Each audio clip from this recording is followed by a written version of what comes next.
Hi there, Tad Argyle from Marketing for Hippies. Here's a question that came to me the other day from a colleague who's a copywriter.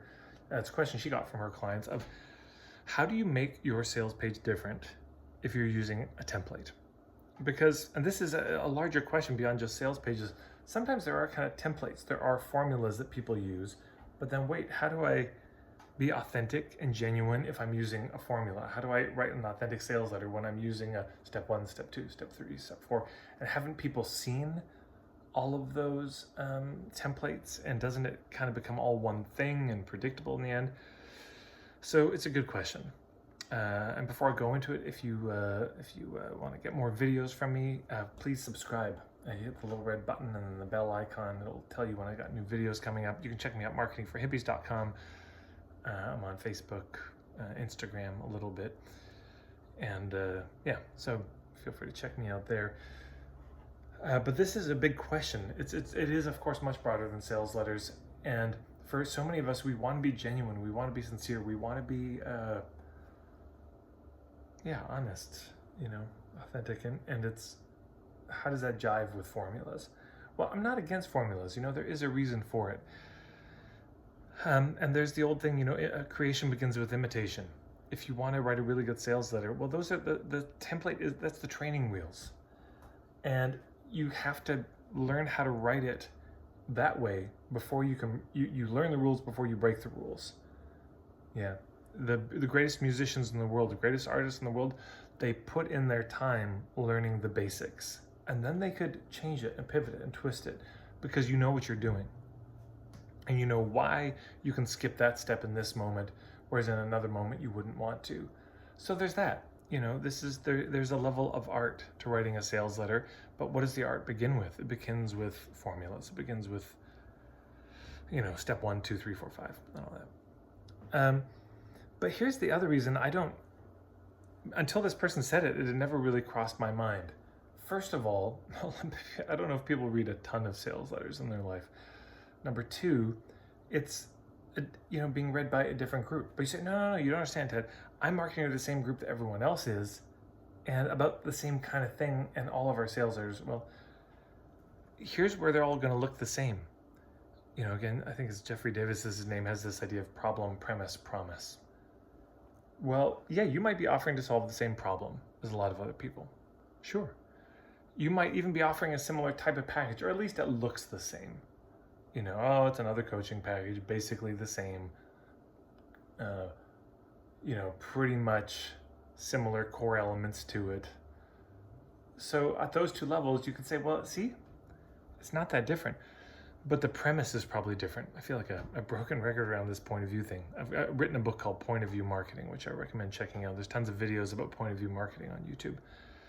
That's the thing that makes it different, is your point of view, but also your story, which is where the point of view can really appear in an incarnated form. The case studies that you might use, you're making the case for a certain perspective. Because what's funny is, the Harlequin romance books, you want to talk formulas? Dear God. It's literally, here's what happens in chapter 1, 2, 3, 4, but also chapter 1 should start with this, and it's identical. It's the same, but nobody bats an eyelash. The movie Avatar and the movie Pocahontas, besides all sorts of cultural troubles in those movies and historical inaccuracies and all this, it's the exact same plot. In fact, the character John Smith in Pocahontas, who is it in Avatar? Jake Sully, I think is his name. Same initials, literally, of the main character. So, and we don't get tired of reading books. It's like, I was reading this book. Bullshit formula. Started at the beginning of the story, went to the middle, and then we went to the end. I'm done. I'm done with fiction. Nobody does this. You see a play or a musical, there's a bit of a formula to these things. There's some meaning, there's patterns.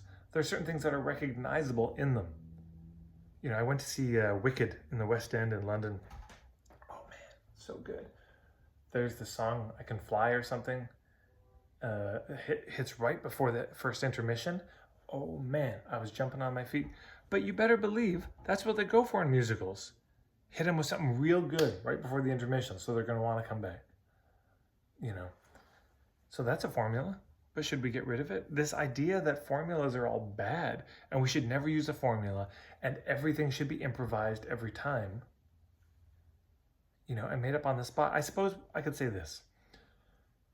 This is one of the great challenges in art and in life and also in business, is to what extent, and I've done another video about this called Artist versus Entrepreneur or something like that. On the side of the artist, you want to just create spontaneously. Blank slate. Let me edit. I'll make something.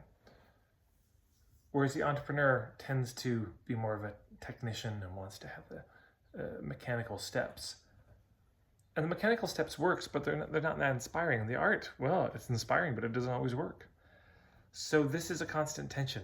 There's no end to it. I'm not offering a solution to it. I'm just admiring it. I'm saying you have these two tensions. One part that wants to just do something really never before seen. I want to write a sales letter that no one's ever seen a sales letter like this. Well, you might. But there's also, no, I want a sales letter that's going to produce results. Well, and it's not a binary. You don't have to choose one or the other. But of course, there will be a constant tension. How much do you choose one over the other? How much do you use the template and how much do you just free write and kind of freestyle in the way you do it?